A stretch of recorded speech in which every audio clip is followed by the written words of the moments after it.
Ishan Kishan is only the fourth Indian batter to become number one in the history of T20I rankings. Jasprit Bumrah has also become the number one test bowler once again after New Zealand's Matt Henry missed out on the Trent Bridge test match against England due to injury.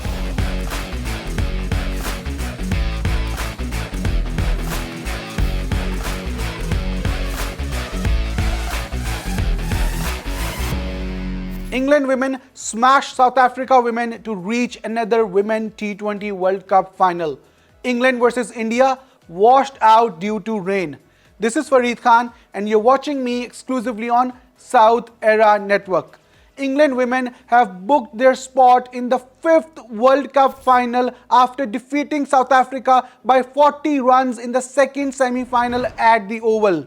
England batted first and at one stage they were reduced to 23 for 3 when their captain Nat Sciver-Brunt and Heather Knight put on a 133-run stand to take England out of trouble. Nat Sciver-Brunt scored 75 while Heather Knight added 58 runs. What a prolific partnership by two veterans, by two stalwarts, and that is it. England have booked the spot for the Sunday final at Lord's against Australia. In return, South Africa could only score 129 runs. Tanzim Brits scored 51 runs, was pick of the batters for them. No other South Africa batter could even score 20 runs. South Africa had an opening stand of 43 runs within the power play, but that was not enough because they lost wickets in bunch and lost the match by 40 runs. South Africa would be gutted by their performance. They came into this tournament with a lot of hopes. They defeated India. India were knocked out in the group stages. South Africa had booked their spot in the semi-final and were expected to put up a better fight. But what a final we have in store in the Women's T20 World Cup. What better than two teams that have won all their matches so far, that are unbeaten in the tournament, that have dismantled their opposition in the semi-final and are going to meet once again in the grand final on Sunday.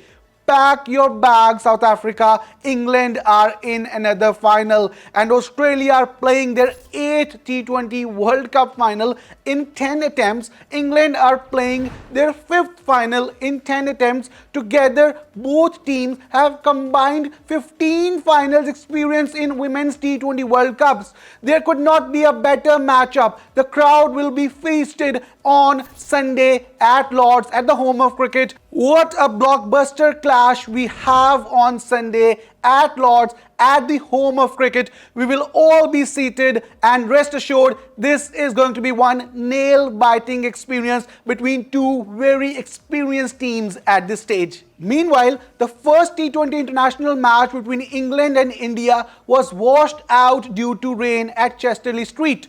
England bowled first, but India managed to score 189 for 7 from their 20 overs. That was a decent enough score, but rain clouds had other ideas.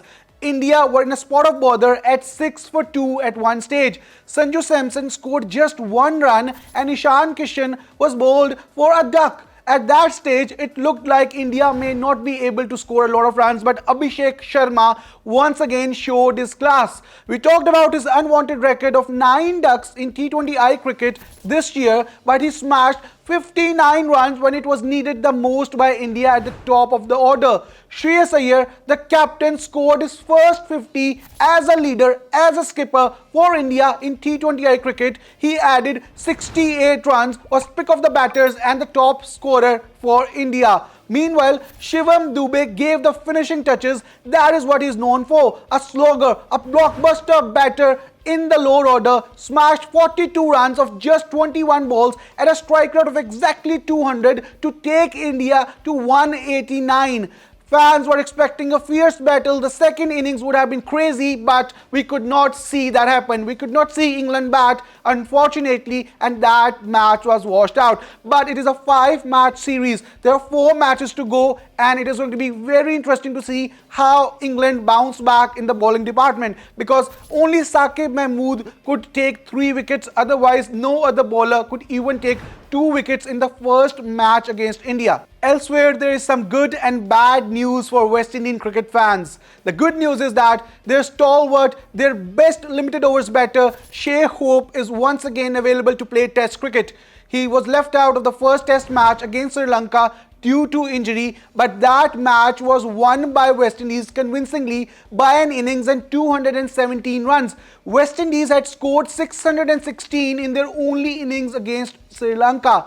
Roston Chase, the captain, added 194 runs, and Amir Jangu made his first ever double century in Test cricket, adding 233 runs. Now, talking about the bad news, Kemar Roach, the legendary West Indian pacer who has taken 300 wickets in just 89 Test matches, is doubtful for the second Test match against Sri Lanka. He may miss out and not be available for that match.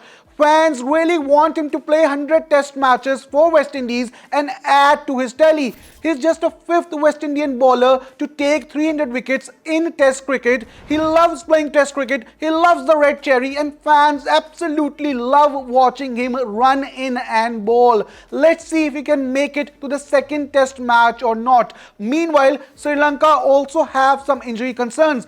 After losing the first Test match very badly, Lahiru Kumara is not expected to make it into the second Test match.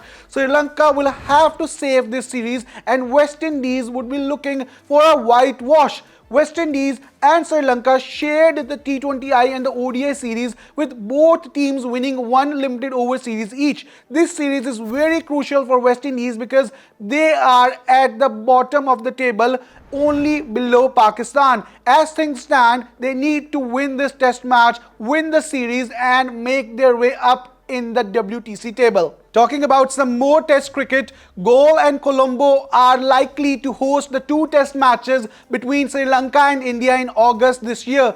The first Test match will be played at Galle on August 15, with the second Test match taking place in the capital city of Sri Lanka, Colombo, on August 23. Sri Lanka and India have had a rivalry in the past. Both teams have had some exciting contests across formats, and Sri Lanka is known for hosting Test matches in the monsoon season, but have hosted Test matches very effectively with very little chances of the match being called out. Sri Lanka and India are currently ranked 6th and 5th respectively on the WTC table. Both teams are looking to get valuable points, with both teams also unlikely to make it to the final of the WTC in this cycle. Moving back to the Women's T20 World Cup, Elise Perry is expected to play the grand final against England at Lord's despite her minor injury. She was injured in the first semi-final against West Indies, but she is expected to make it to the final just because of the occasion of the final. She is the most experienced player in current Australian team. She is also the leading run getter for Australia in the ongoing T20 World Cup, and fans and the Australian team management alike both want to see Elise Perry making that final. Elise Perry and Ash Gardner scored unbeaten 50s against India and knocked India out of the semi-final race, which also meant that Harmanpreet Kaur's team could not make it past the group stage for the second Women's T20 World Cup edition in a row. The final is expected to be a blockbuster full house clash at the home of cricket at Lord's on Sunday, and it would be a no better occasion for Elise Perry to win yet another ICC title for Australia. Meanwhile, India's Ishan Kishan has replaced India's Abhishek Sharma to become the #1 batter in T20I cricket. Ishan Kishan is only the 4th Indian batter to become #1 in the history of T20I rankings. Before him, Virat Kohli, former India captain Surya Kumar Yadav, and Abhishek Sharma were the only 3 batters to reach #1 spot in the T20I rankings. Jasprit Bumrah has also become the #1 Test bowler once again after New Zealand's Matt Henry missed out on the Trent Bridge Test match against England due to injury. Meanwhile, Joe Root, the stalwart and the legendary England batter, has slipped to #3 in the latest rankings in Test cricket after a dismal performance in the ongoing Test series against New Zealand. Unfortunately, England lost that series to New Zealand, and Joe Root could not really perform even as a captain. Now, Travis Head, the Australian opening batter who is prolific across formats, has become the #1 batter in Test cricket.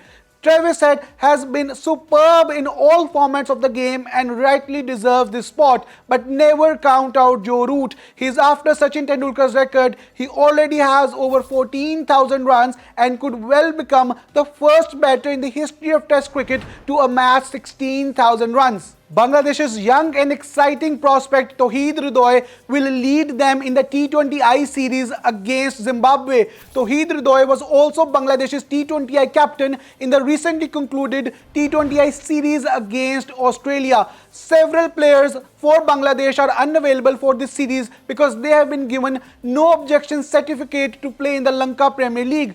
Under Tauheed Hridoy, Bangladesh lost the T20I series 3-0. They were whitewashed by Australia on home turf. Tauheed Hridoy has to do a lot better to come back into the series because Zimbabwe have already won the test match convincingly by an innings against Bangladesh and have all the momentum in the world. This is Fareed Khan signing off from South Era Network, but I'll be back very soon with all the news, views, updates and rumors from the world of cricket.